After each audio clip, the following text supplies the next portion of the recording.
a pause in the workforce to have a soft girl moment is and should not be detrimental to the rest of your capabilities as a woman in the workforce. Cool. You took 10 years off? I can't think of any better qualifiers than dealing with small tyrants. A woman who has had to do anything over a nap time is literally getting more done than anyone else in a full day. Like, we just as a society, it's not a problem that women are out of the workforce. The problem is we're not valuing what they're spending their time doing. That's the problem. Sara Schultz. Hi. Hi. Welcome to the whole shebang. First of all, we've been talking about this. I love the title. Do you? Yes. Okay, you're a creative, so can I get a little feedback? You like the title. Okay. I think it is profound without being pretentious. It's fun. I like it. Thank you. I'm here for this. Great. I'm so happy to have you here. I'm very happy to be here. I have stories about my experience with you, but before I jump into that, can you introduce yourself? Yeah, I kind of want you to now. No, we're going to save that. Oh my gosh. Yeah, those probably should be some good gems there. Hi, I'm Sara. I do a lot of different things. I'm a mom. I'm a wife. I have a business where we focus on helping other business owners bring their dreams to life. And we do that through strategic brand positioning, brand identity design, web design and development, and photo and video production and direction. And I actually most closely identify as that woman, as a business owner, as an entrepreneur, which has been really interesting as I've evolved into also being a mom. And that's something I'm actually really proud of. I'm really proud that I prioritize my fulfillment professionally. And that's a big part of who I am. So we also, our creative agency is called Free Afternoon. You know it well. I do. We got a repeat client over here, dreamy client over here. And then we also nurture on my personal brand side, Hey Sara Schultz, women in business who have more time than money. So what we're working on currently is building out even more digital products and free resources that allow for those who are just like you, who are just like me. We've gone through the ringer getting something up off the ground. We're still in the throes of business development ourselves in each of our own arenas. And so on the HeySaraSchultz.com side, we offer resources that help other women like you and me do just that, so that they can build a sustainable brand that they're proud of, that they love, and that builds that brand obsession that ultimately helps make money. That's the point. That's what we're doing, right? We got to pay bills somehow. Somehow. I love it. Okay, here's the gem. At least this is a gem to me of my experience with you. And I think I know I shared this with you at the end of the branding process that we went through together, which was we're about to do some stuff with the whole shebang, but my website, my blog, and I don't have the words for the experience totally, but I'm going to try. That branding was such a personal brand for me. Yeah. And it was a very much of a transformative time in my life. And so when I put my mood board together and then we're working on the brand and the colors and the clothes and the whole process, I was like, Jen, who are you becoming? Like the question was, what's becoming of this? It was brand, but it was also so closely tied to me, which I think, correct me if I'm wrong, a lot of brands are an expression. Absolutely. Okay. Especially personal brands where literally you are the brand. Yeah. And service-based business providers. It's a very intimate experience. Right. And so then we did the photography session and I got the photos back and just like cried like a baby. I was like, oh my gosh, you helped me uncover stuff. So it was such a wild branding process because it was, I had never been through that process that way. Right. Yeah. And then to see that. And then now it's top secret what Project 2 is, but it'll be launching in a couple months here. And we just got the branding, like all of the assets back yesterday. And I was like, oh my gosh, we just birthed a baby. Right. And now this thing is alive and it gets to, we get to do things with it. Yes. Which is just wild. And I don't know, I would think really cool for you to be a part of helping people birth babies I love it. without being a doula. Literally, what's so funny, I'm getting goosebumps right now because when I was like from 3 years old to probably most of the way through elementary school, this is a good little full circle here. I wanted to be a ballerina. No, what did I want to be? I wanted to be a baby doctor during the day and a ballerina at night. I'm not a ballerina, but apparently I birthed babies still. That was always something that was really fascinating to me. So I kind of like this analogy a ton because that is exactly what it is. It is a very intimate process for a majority of our clients because a majority of our clients are still small enough where this truly is their brainchild. This is the thing that their soul has been begging them to create and do. And to be able to be a part of making somebody else's dreams come true. That is literally what my job is every day. It is the coolest fucking thing. Oh, do we say potty words here? Yeah. Okay. It's just the coolest thing to be able to do that. So this is the highest compliment I can receive, knowing that you felt that. Like we should have done an over and under on crying today. Because that's exactly the point. Yeah. And it is and can be a very intimate experience. My client isn't Target. Yeah. Where it's something that's so much bigger than any one individual.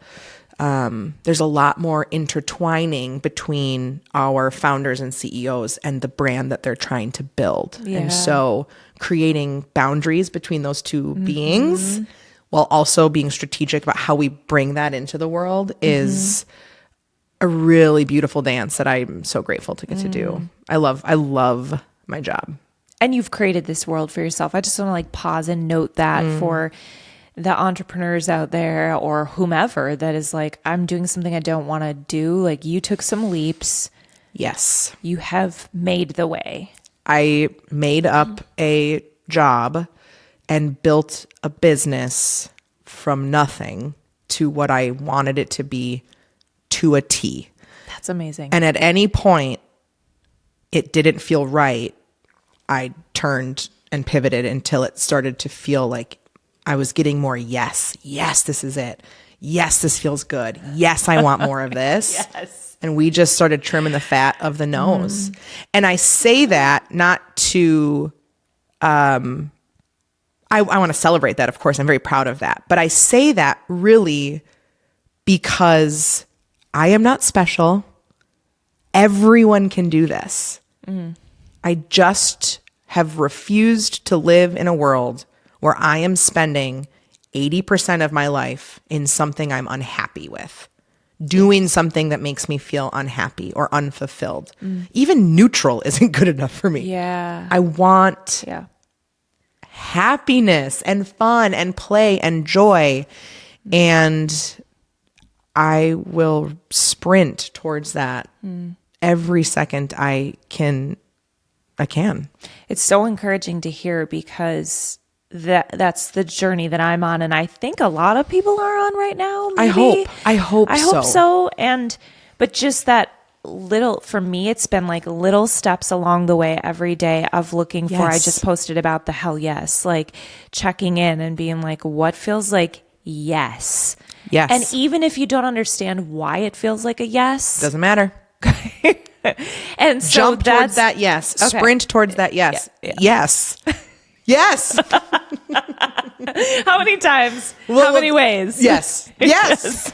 I'm not even trying at this point. But that's exactly it. That is exactly it. Yeah. I truly believe if more people did professionally, because we spend, for those of us that are working, that's a majority of our day. That's truly a majority of our conscious life.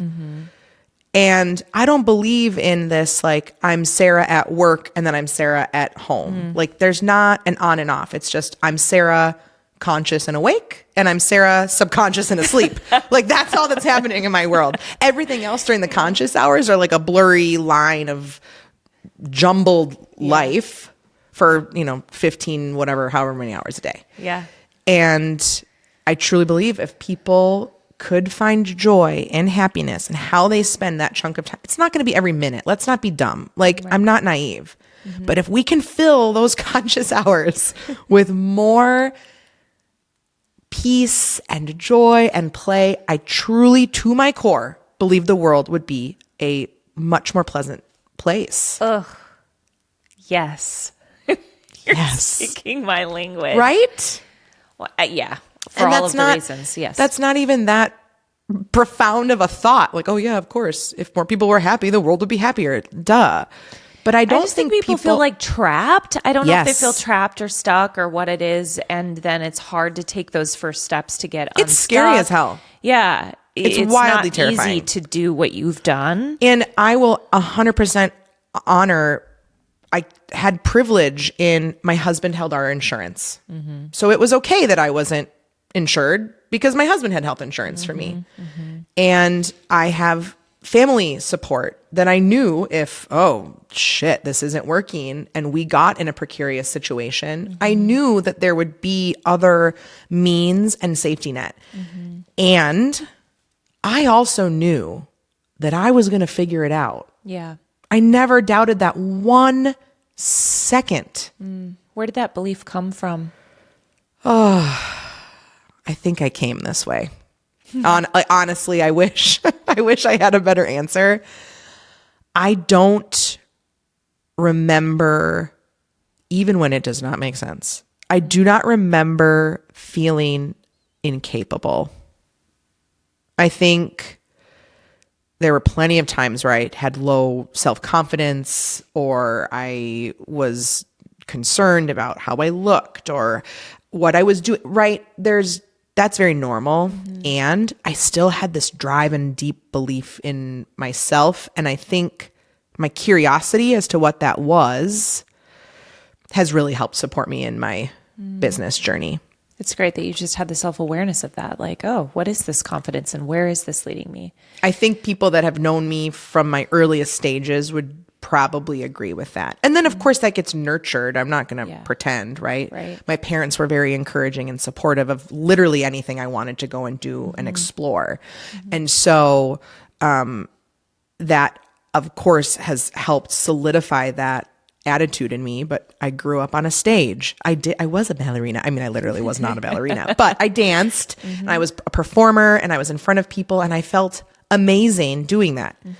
Even when I didn't feel good about other parts of me. Yeah. It was like I could turn something on, and I learned at a young age that I liked that thing that I could turn on and other people liked it too. And now in my late 30s, I'm learning that I can harness that in a really powerful way. I'm like just getting goosebumps talking about it. That it's not just something that is there that I can't use as a tool. That's a tool that I can use for good. I could probably also use it for bad, but I don't. It's good witch, bad witch kind of stuff. Totally. Yes, yeah, totally. Yeah. Oh my gosh, there are so many things that you said there that we could dive into. I'm gonna, while we're talking about just business stuff and entrepreneurial building things, one of the things, I've been close enough to your business, but not in it and not behind the scenes, from my vantage point, have really admired how you seem to be operating your business. So we're building a brand together, and I get an email like a few days before Christmas. I send an email and it's like, hey, Sarah's going to be out enjoying time with her family until, I don't know, it was a couple weeks, a week and a half. January 8th. Yeah. And I was like, cool. Okay, great. I'm not mad about it. I'm not like, I want my stuff sooner. You've set boundaries. You've hired great people. Your communication is great. And I think from my vantage point, you're doing things differently. Yeah. And it seems to be working. I think so too. So for people that are listening, that are building a business, maybe they're starting out or they've already built one or they're in one and they have influence or in any way. Yeah. What are you doing different that's working well? I wish that 5, 6, 7 years ago, Sarah, would have realized that although it seems like it, there is not a right way to do this. There's a right way for you to do this. And when I started full time running my business, I was terrified that I was doing it wrong. I saw this model of a business plan and traditional structured work days and a very corporate rigidity as normal. That was all I knew. I came from a corporate background. And I thought that's what was right. And when I finally realized that was not a natural fit for me in any way, shape, or form. Not only for who I am as a person, but what I wanted to build. The reason I wanted to build a business was, one, I absolutely love my work, but I wanted it to fit into this bigger picture of my life. And so having the awareness around what do I want in my life helped me create structure in the business that allows for the life to happen. And I just don't subscribe to the narrative of grinding until you die, sleep when you die. I want to take a fucking nap. Like, yes. There is hard work. Absolutely. Is this easy? Nope. And it can be joyful and it can feel rewarding, and it doesn't have to be this hustle and grind. And so some of the things I think that I've been able to deploy that feel different, and I love that that's tangible for you, because we seem to call in clients that are very accepting of boundaries and our work plan, and we're very upfront about that.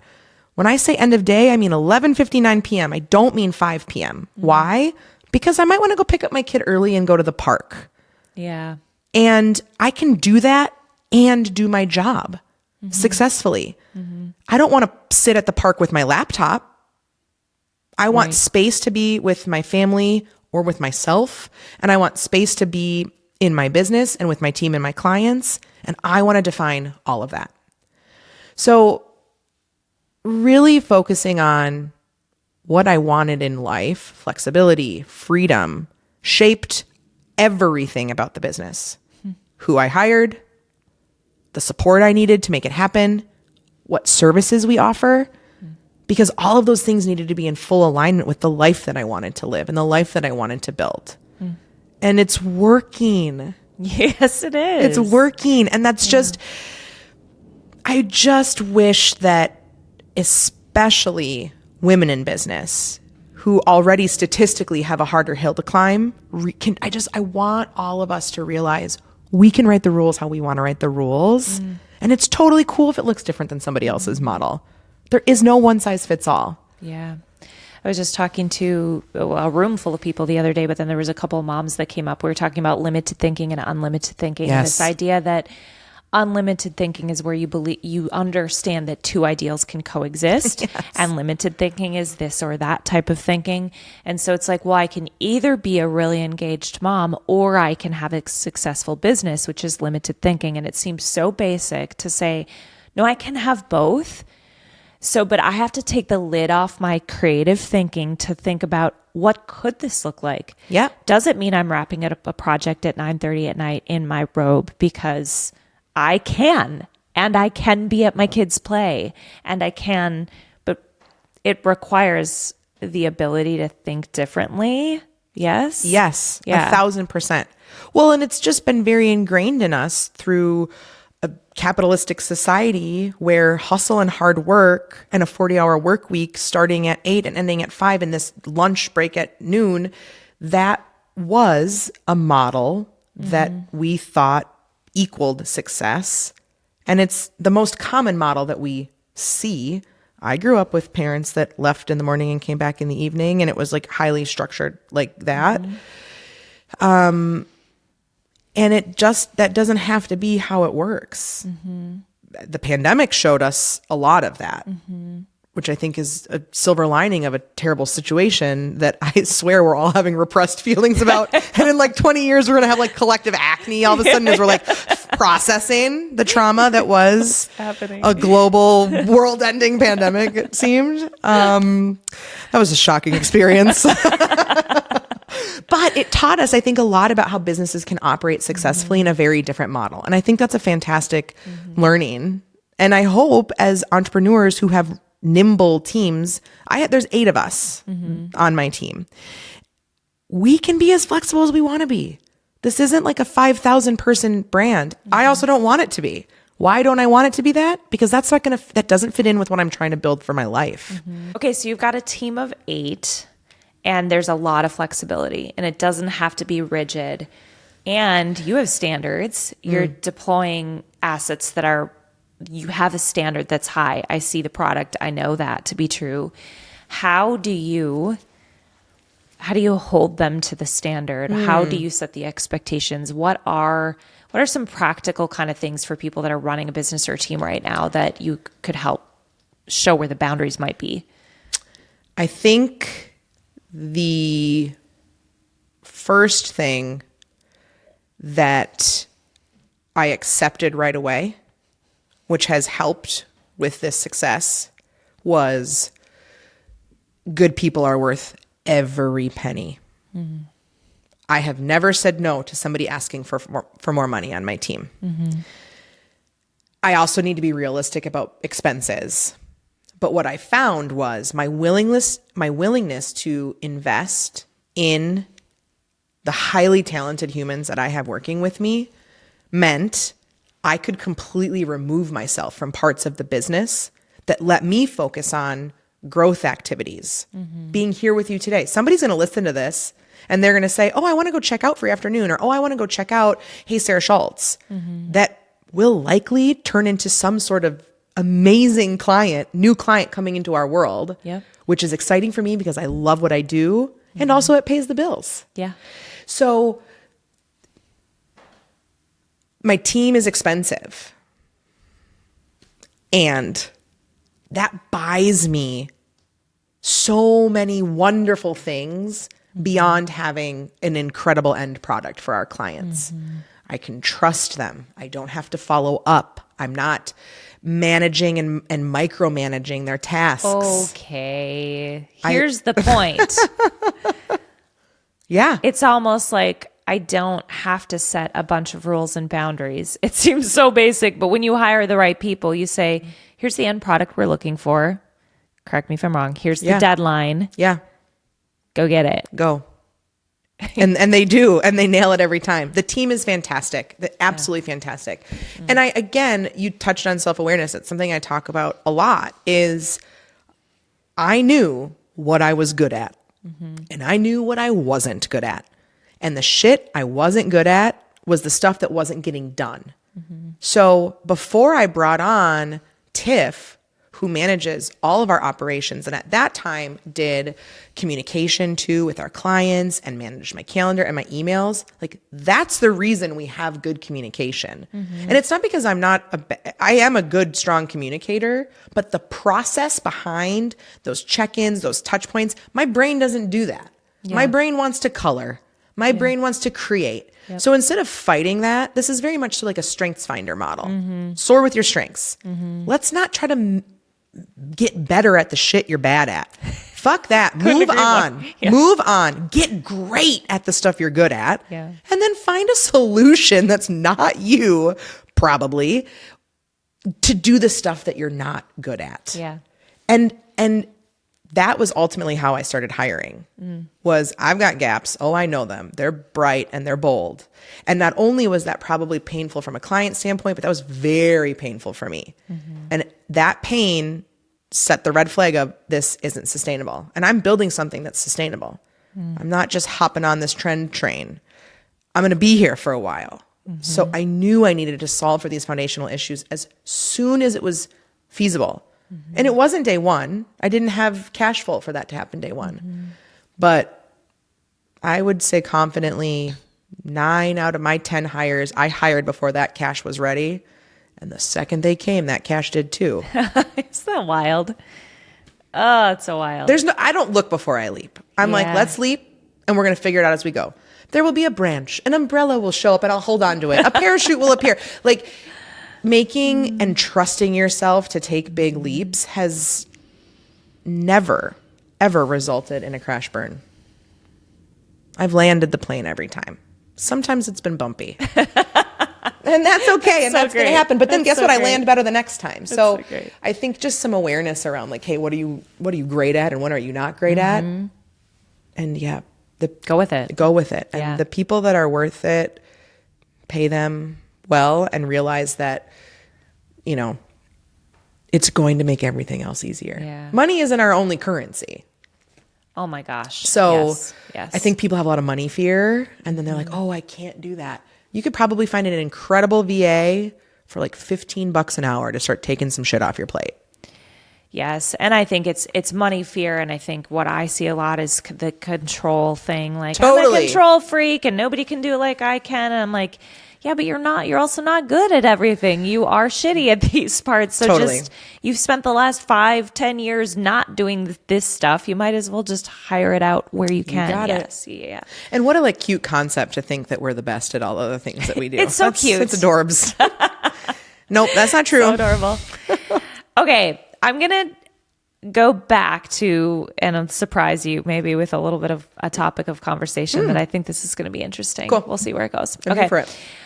You talked about the hustle culture, and I feel like I am walking this interesting line, or kind of the pendulum is swinging in my life, and had gone from very much in large part out of need, partially out of pride, like, oh, I can do this. Like, I'm going to be the boss. I'm going to be the girl boss. I'm going to launch the business. I'm going to be a rockin' mom. I'm going to have a bod. You know, I'm going to do all the things. And then being like, I'm dying and I don't want to do all of the things anymore. But struggling with that because I do want to do all of the things. And it's a lot of what you've talked about. So this was yesterday. I came across on my, I don't know where it was, whatever. It was on social media. And then I went down a rabbit hole of Googling the soft girl era, which is apparently Tell me everything. Tell me more. I know. So there was some girl on TikTok that had said, I don't want to be a bitch boss. Like, I don't want to be a girl boss. And some people are looking at her going, she's taking it to the extreme, because she basically said, I'm just going to remove myself from work culture. And I would want to be like a stay-at-home wife and a mom and blah, blah, blah. Great. Which is also great to me. I'm like, I'm a feminist. I'm all for equal opportunity and choice. And if that is your choice, have at it and live it up. Go be joyful. Right. Go for it. Yeah. But now there's a lot of criticism around like, oh, is this next generation of women just going to bow out? Got it. I see. And what does the backlash? Yeah. And what does that mean? Like these women are going to miss out on knowing what it feels like to be empowered. And why wouldn't they want to create a business like you have? Because they can be an entrepreneur and they can be Right. So I don't know. What are your thoughts? I'm just like, where are we headed? And what would you say to young women right now that are looking like, I don't want to, they see the burnout. Yeah. They see women that are in their 40s freezing their eggs. Yeah. Like, I have sacrificed everything for a career. Right. And so now they're like swinging the other way. Oh, I think the word that you've used that I want us to really hold on to is want. What do you want to do? I want to grow a business and a family at the same time. And that feels exciting to me. And it's hard as hell. But I've wanted to solve that riddle and make it work for me. Is that right for everyone? Not if you don't want it.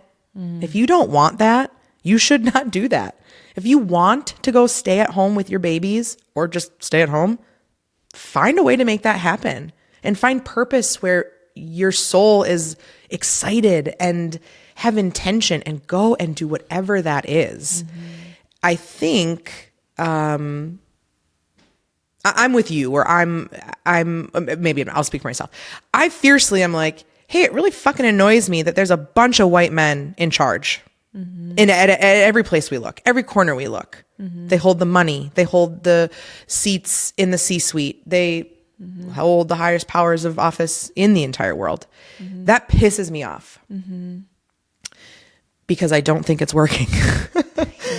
I might feel different if it was working, but it's not working. We don't have equity in representation well beyond just genders. That is problematic for very many reasons. And you don't have to believe in any feminist belief to see that that's just not representative of who we are as humanity. As humanity. We don't even need to talk about the United States, as humanity. Right.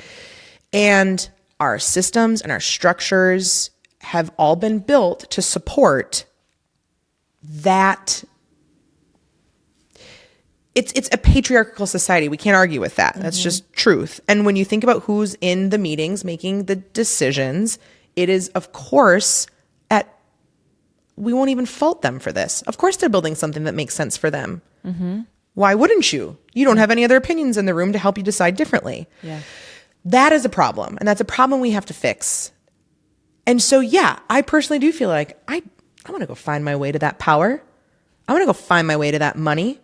Because today, that's what works for influence. That's me, though. That doesn't mean every woman needs to go and do that. And the pendulum swing is exactly what we're having, this backlash, this whiplash moment of like, well, we see that this not working, so let's do the opposite. I am not saying that women should sit at every single spot at the C-suite. I'm not saying only women should rule the world. I'm saying, hey, let's find a way to bring equanimity to this situation. Yeah. And the reality that, yes, when women step out of the workforce to birth and raise humans and men stay, of course there's this plateau happening and a trajectory happening differently over here, right? Which is a part of the reason where we're at. And thinking of business differently in general will help that scenario. A pause in the workforce to have a soft girl moment is and should not be detrimental to the rest of your capabilities as a woman in the workforce. Cool. You took 10 years off. I can't think of any better qualifiers than dealing with small tyrants. Like, a woman who has had to do anything over a nap time is literally getting more done than anyone else in a full day.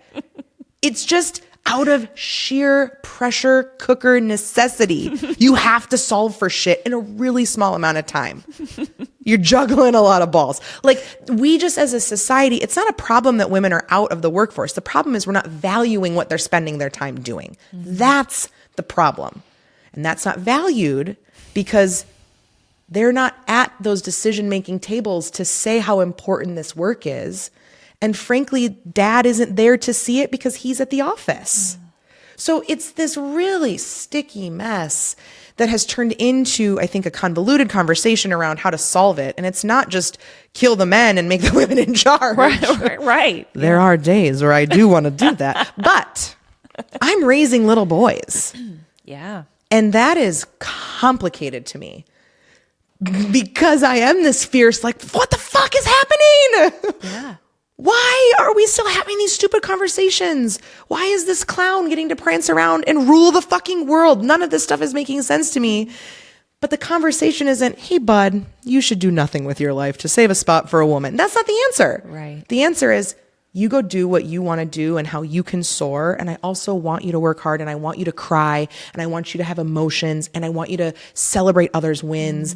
It is just about whole human and not about boys and girls and men and women. And so yes, that was a rant, soapbox moment.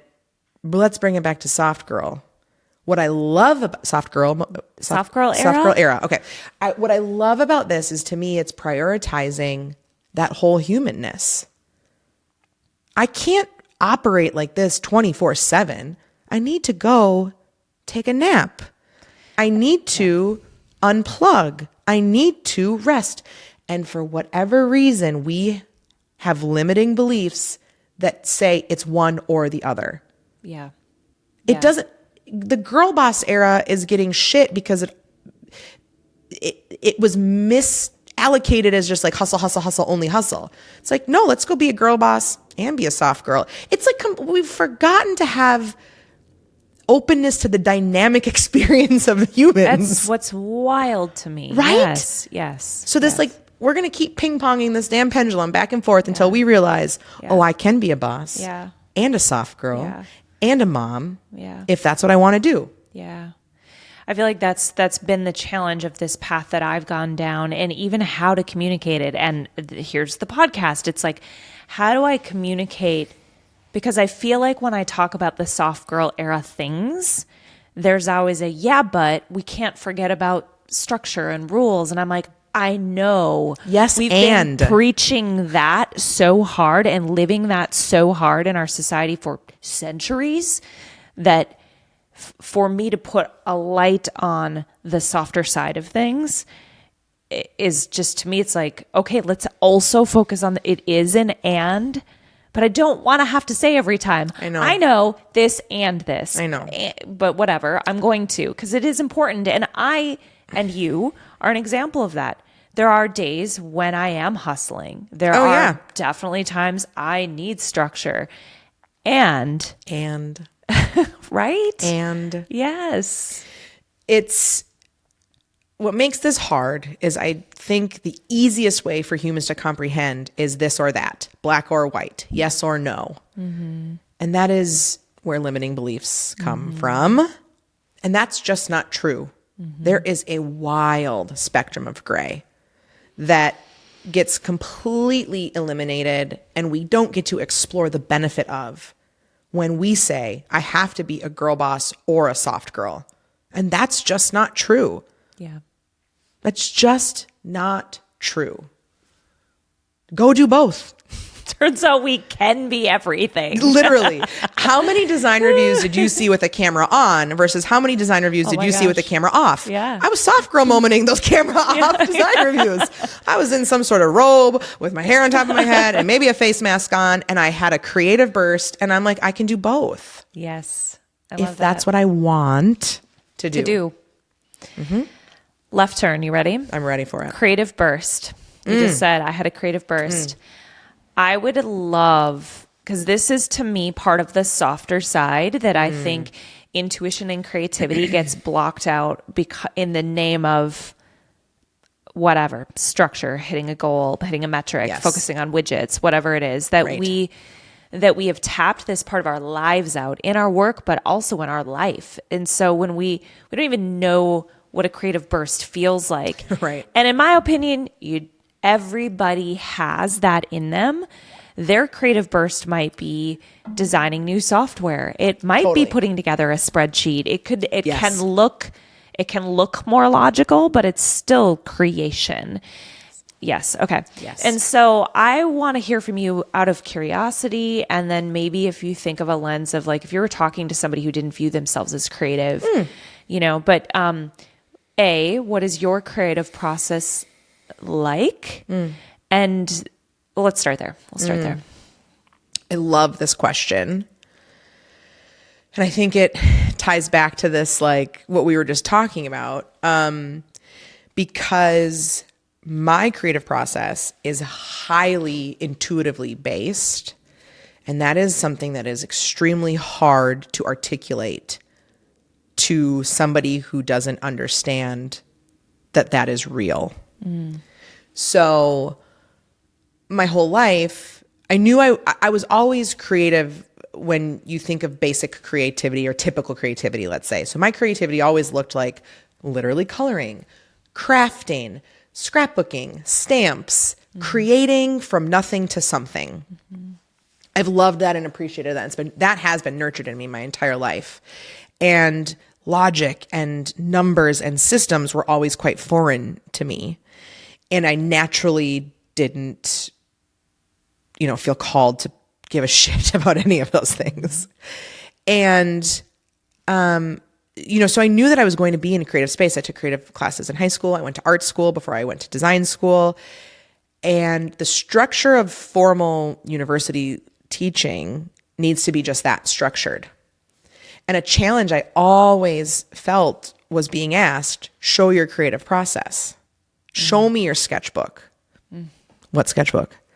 Show me your process before you got to the end. And I had the hardest time doing that. And it hindered, I wasn't accepted into my program at school. I didn't get the creative job in my corporate career when I went out for that. And both of those times, the feedback was around, how did you get to the end result? We want to know the how. I wonder why the how was so important. That is something I have fought literally my entire life. And that's not uncommon. I bet there are a lot of creatives out there who do not resonate with this process for me. And that was challenging for me because I do so much in my head ideation. And once I'm at a point, I typically have a physical reaction, goosebumps. I'll get goosebumps. And then I'm when I'm onto something. Okay. And I just thought I was getting goosebumps for years. And then I was like, oh, she's trying to say something. Yes. She wants you to listen to this. Okay. And when I leaned into accepting that intuitively something was happening, I was on to something. When I took action in alignment with that, magic. I love this so much. And it does feel like magic because I can't explain it. I don't know what it is. And I'm not equipped to teach it. I think people are. I think there are people that can help others tap into their own internal voice and tap into intuition and trusting themselves. There are tactical ways to nurture that. I don't know what they are, but they're out there. So if this is fascinating to you, I think definitely look into that. But I very much so lean into what feels like this very highly feminine, magical, energetic creativity that feels very organic to me. Your project is a great example of that. Yeah. Because I go in with curiosity, asking more questions, and I just start playing. That's what it is. I play. That's my process. And when I'm getting to something that's closer, the energy starts flowing. I get excited. I get goosebumps. It's like the 5th time I've shown you my goosebumps. Yeah. Like I'm onto something right now. Cool. And all of a sudden I'll look back. Like I sent a screenshot of where that first design review was. Yep. I sent it to the team. I was like, I did not see this coming this way, but here we are. Cool. And I was excited about it. And it was just, wow, I just didn't anticipate it translating this way, but I am open to whatever this translation looks like. There's so much there. I think play and openness are two things I want to touch on. So when you say I went in there and played, what does that mean to you? What does that look like? What did you play with? Yeah, that's a really good question. I think this is probably where other people choose to play, like other creatives are probably playing in a notebook setting or sketching. I have always just wanted to go straight to digital, the end result. I'm one of those people that can't journal because I don't like how messy it is. I struggle with that. Yeah. So I remember being little and like wanting to keep a journal because that's what all the cool girls were doing. And I have terrible handwriting. So then I would get pissed and then I would tear that page out and rewrite it. What the fuck? That's not the point of journaling. Like, right? But that is my truth. Yeah. So that's something that's uncomfortable for me. And whatever, maybe I need therapy to realize that, like, whatever, right? We could argue this however we want to argue this, but my process is working for me. So we're going to just stick with it, right? So I go straight to my programs right away. I open Adobe Illustrator, which is a vector-based program that you design in, and I start playing with fonts and colors, and I pull my inspiration images right into this one file. I build everything in one file so I can see the whole picture. I can see big picture, and then I start pulling apart and building the individual pieces that gets me back up to big picture. And I just have never wanted to document that whole process. I've wanted to just, so basically as reiterations happen or as iterations are happening, I'm writing over the old stuff. I'm not keeping that old stuff. Yeah. And I'm having an aha moment for me. I wonder, and I speculate, if this is because I'm not naturally organized. And so maintaining all of those steps and keeping that organized, I just don't have that skill set. It's very overwhelming to me. Yeah. I'm not the girl that buys the like 5 for $25 lotions because it's a better deal. I would lose 4 of the lotions and then I would go buy 5 more lotions because I forgot about the 4 I bought. I just need to pay full price for the one. My brain doesn't do that. So I wonder if that's a part of literally what would I do with all those notebooks? What would I do with those pages? Like I would never remember they're there. I would never re-reference them. And therefore for me, it doesn't feel like a necessary part of a document-worthy process. I was just talking to my daughter last night about playing guitar and the creative process around it and the process of being imperfect. And for whatever reason, creatives tend to be a little bit more, my perception has been a little bit more perfectionistic, and that can hold people back. Totally. I think, and again, if we're talking about business, we're talking whatever area of life we're talking about, there is a process that requires, I think, creativity and messiness to get to wherever you're going. Yes. And so as you were talking, I was thinking about like, well, if I'm throwing a pot, which I've never done. Let's talk about it. Let's talk about Let's have our everything. ghost moment. Yes. I'm like, there's not a step-by-step process for me to... I love this analogy so much. Oh my God, I see where you're going. I'm just like working with it. You're keeping the final product. That's all I'm doing. And I'm working with it and watching it evolve as it goes. Yes. And I know that it's going to be messy. And there might be a point at which I'm like, fuck it. I just put the whole thing back together and I start again. Yes. And I feel where it wants to go. Yes. And I think that, I see it a lot with people in business that, I'm feeling it with a podcast. I just got feedback from a podcast yesterday that was super helpful for me to shape the next thing. And so I was talking to my daughter about it. I'm like, it's kind of a vulnerable thing to be shaping a thing publicly in front of people, knowing that it's going to continue to evolve. Yes. But if there's any example that I can set for a business person, for my daughters, for anybody, it's like, go and know that it's going to be messy and then iterate and play with this thing and watch it become what it's going to become. And I love this. Right? Go and know, you just said. Go and know. Oh my God. Let's get tattoos. That is like, I don't have one. I've been trying to figure out what to get. Go and know might be a good one. Get a cute little like fine line micro tattoo someplace. That's like so sexy. I have a very large tattoo in a very inappropriate location. We're just going to leave that at that. I think that's really, really cool and very fascinating. That analogy of the pottery. Yeah. That resonates. No one's fucking saying, show me what the first spin on the wheel looked like. That's not how it works. Yeah. And I just, again, I think it goes back to what works for you. For me, I was trying to fit into and I was being, not punished, that's aggressive, but I wasn't being rewarded for a process that worked for me that was different than the standard. And that's when I was like, well, it's not that I'm not talented. It's not that I'm not capable. It's just that I don't fit here for whatever reason. And it's so good that you were able to see that. It was hard. Did you have people seeing that in you? Or was this mostly you? Okay.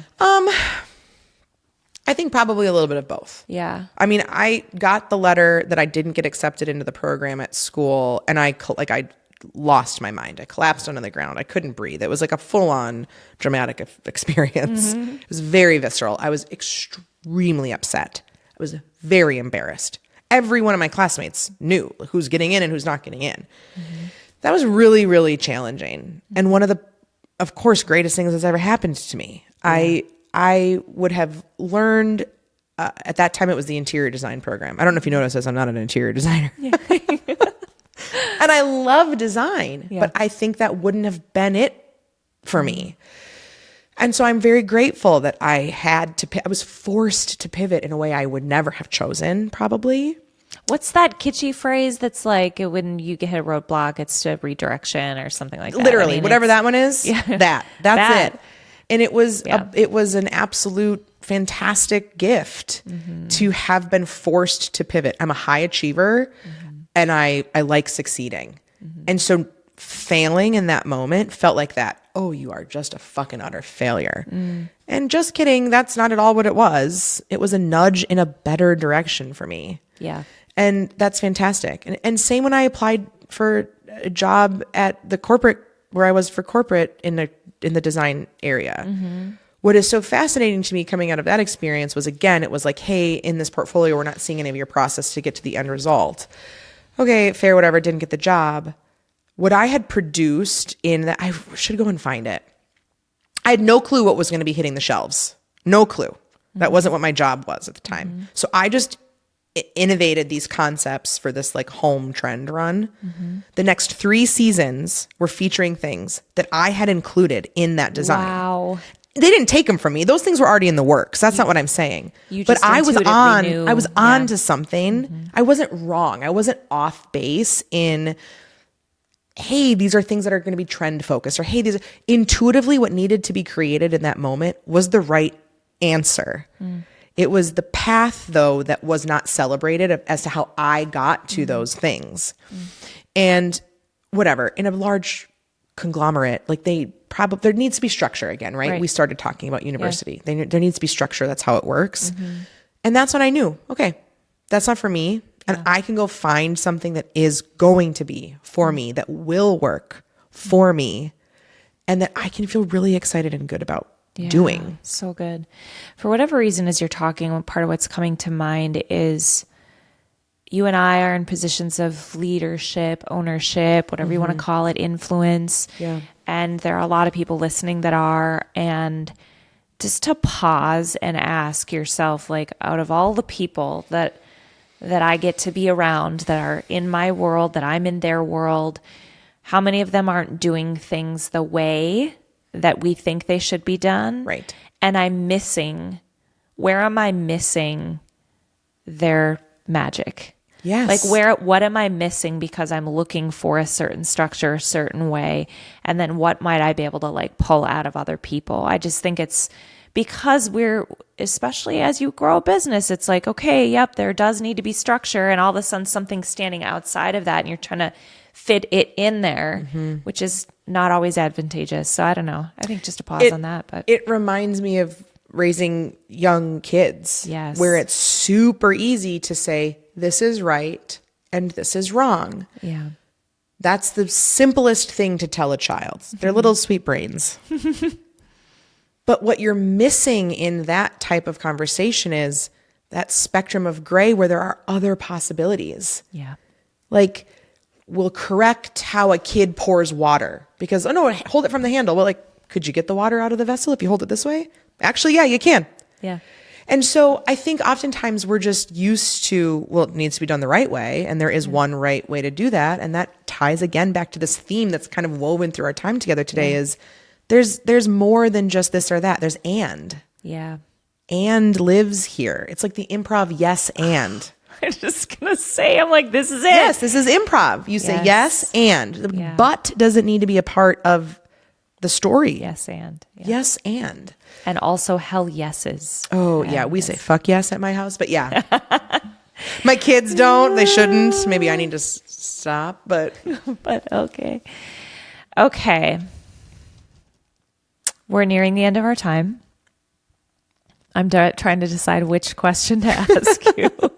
I can see the wheels turning. I'm going to just leave it open for you, I think. I like to ask this question.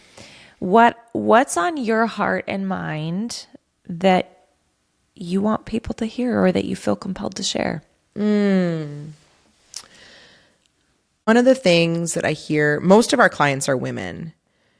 And one of the things that I've really experienced through my time with one-on-one clients, but also at speaking engagements or at networking events or just tapping in with other people in business, is this thought and fear that everything needs to be figured out.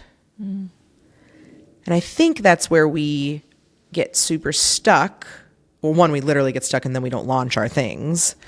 But I think what happens in that mind frame is those limiting beliefs around, I have to be a girl boss, or I have to be a soft girl, or I have to be a this, or I have to be a that. And instead, my hope is that collectively we can accept the incredible spectrum of who we are, and seasonally, and I don't mean like the 4 seasons, but like pick your season time frame, that can ebb and flow, and that's okay. Yeah. I think we're like, well, I identified myself as this strong ass businesswoman and I need a nap and I can't do it because I'm a strong ass businesswoman. It's kind of like what you were just saying. You've been driving and driving and driving, and probably one of the pauses here is an identity that you've attached to that driving. 1,000%. And so now you're like, well, who the fuck am I if I want to go take a nap? Yeah. Who am I if I want to pivot? Who am I if... And I just wish that we innately could remind ourselves, remind each other that evolution is beautiful and it should happen. Yes. Changing your mind is fantastic. Do it in front of an audience. Consumers are so used to seeing brands evolve before their eyes. Do not be fooled. This is not 1950s Mad Men. Consumers you do not need to launch a fully perfected anything anymore. People love behind the scenes. People love watching shit happen like reality TV. So do not let that stop you, and embrace the reality that season to season, it's going to look different. And that's amazing. Yeah. That's so okay. Good. It's so freeing. It is so freeing. So freeing. It is. It is. And it's hard. It's easier said than done. It's easier said than done. That's something that I'm working on. Little moments. It's actually hard in the moment of, can I actually go take a nap? It's actually the small moments for me that have been like, why do I feel so guilty right now? And just unpacking that, and then eventually that's not hard. Eventually that's not hard. Eventually it's like, oh, because you also build trust with yourself exactly to have this and this. Exactly. Yes. I was just, because I've got little kids, I was just thinking yesterday, my baby, who's not a baby, he'll be 1 at the end of the month. I remembered last night I was holding him, like cradling him before bed, which is hard to do now because he's like wiggly and big. And I remember 2 specific days that he was having when he was much younger, he was having a really hard time napping. And so I picked him up and I did a contact nap with him on the sofa. So I'm laying down and he's on my chest. And I felt so bad that I wasn't working. I'm supposed to work during his nap time. This is my work time. And I fought through those feelings, and then I just held him and napped with him. And I'm never going to get to do that again. Right? Ooh, yeah, I feel that. And all of a sudden he's going to be 17. You like mine, yep. And he's not going to want me to hold him to sleep. Yep. And as I reflect on that moment, I missed nothing that mattered. Yeah. And I think if we can have more space for and better things happen for all of us. Right? Yes. Oh, this is so good, Sarah. We're all going to still get to hold the big babies, but it's not the same. That's the point. No, it's not the same. Also, now I'm looking at 17, about to be 16, about to be 8th grade. And I'm also wanting to do just that right now in my life. Yes. Okay, so Mom, do you think I could be late to school and we could just go grab Starbucks together? Yes. And my work will be there when I get back. And so will your school. So will your school. And yeah. I mean, see, the structure and boundaries are right. We're not ready. I'm just saying there are these moments throughout the day, throughout the week when they're calling on me for different things now, or late at night because they had a thing happen at school, and where I could be like, I'm editing this podcast. Can it wait? No, that can wait that will be there when I get back. If I miss a week of publishing an episode, that's okay, because what I have right now with them is what I have right now. And I think I want to live all of life that way, because in every phase of life, I think there will be those things where Totally. I'm not here to produce widgets. That is not my purpose in my existence. Right. And I also am doing all of this because I want to create. I think there's a way for me to do what you're doing, which is pay the bills with something I love. 100%. And that may be idealistic of me. It's not. I don't think it is. It's not. I think that's also some programming though too. Yeah. Of like, oh, it's so schemy to try to make money. Like, no, it's not. Yeah. Sorry that this is the world where we live. I know. I need to make money. I didn't write the rules. We'd be hugging and high-fiving as currency if it was up to me, but here I am not in charge. So like, okay, I'm going to go make my money and I'm going to go live my life. Yes. And I think it doesn't even, I love how you said you want to do that in all areas of your life, because this concept extends so much further than motherhood. Yeah. If your and isn't motherhood, then it doesn't matter what your and is. I'm just modeling my and as work and momming. Yeah. Yours could be whatever, work and traveling, Yeah. work and nonprofit, Yeah. nonprofit and mom, Yeah. naps and naps. Like pick your and. Do whatever you want for your and. Yeah. Just be a good person and go do what you want. So much. Okay, before we wrap, you mentioned some of this at the beginning. You have so much available to clients and potential clients, and I want them to know what they have access to with you. So can you share a little bit about what you provide and then how they can get in contact with you? And then I'll share that in show notes. Yeah, fantastic. So Free Afternoon is our creative agency where we take all of our one-on-one client work. So this is perfect for somebody who's launching something new or that has a proof of concept and what has worked from them is no longer working. And we need to look at positioning. We need to look at demographics. We need to look at values, voice, mission, tone, and then create the tangible visuals that support that strategy. Brand identity work, like I said, web design, et cetera. All of those touch points that are truly foundational to brand building. That happens over at freeafternoon.co. And then on heysaraschultz.com, that's a blog with a ton of free resources. We have a paid course that helps people activate on Instagram specifically. So really focusing on bringing your brand elements to a good feed experience, which is very exciting today in today's marketplace. The first question we're often asked is, how do I have a good Instagram feed? How do I get a good feed? And my first note is, well, it has nothing to do with Instagram and everything to do with your branding. So we teach a lot about, Instagram and social media and marketing is a thing, but this thing doesn't matter if the foundation isn't built. And so resources like that are available on heysaraschultz.com. And then like you, I have a podcast called The Refund, and we're actually going to start filming on Monday, a couple of new episodes. And we, my co-host Jordan Diorio and I talk all about returning outdated business rules that keep us in these limiting beliefs. We specifically talk about these structures that have been built that do not support people that want to live a life like you and I want to live a life. And so how can we kind of return those shitty concepts, get our money back, and then go build the life that we want to live? Oh, thank you so much. Thank you for having me. Thank you for being here. Thank you for sharing your magic with the world. Thank you for being an example of how to live your and courageously. It might not, maybe it doesn't feel courageous to you because you've had that kind of knowing in you, but I know from people that are looking on the outside, it looks courageous to them. So thank you for following the goosebumps and like walking this out. It's so beautiful and powerful. Thank you. Yeah. Thank you. This was fun. I appreciate you having me. Yeah.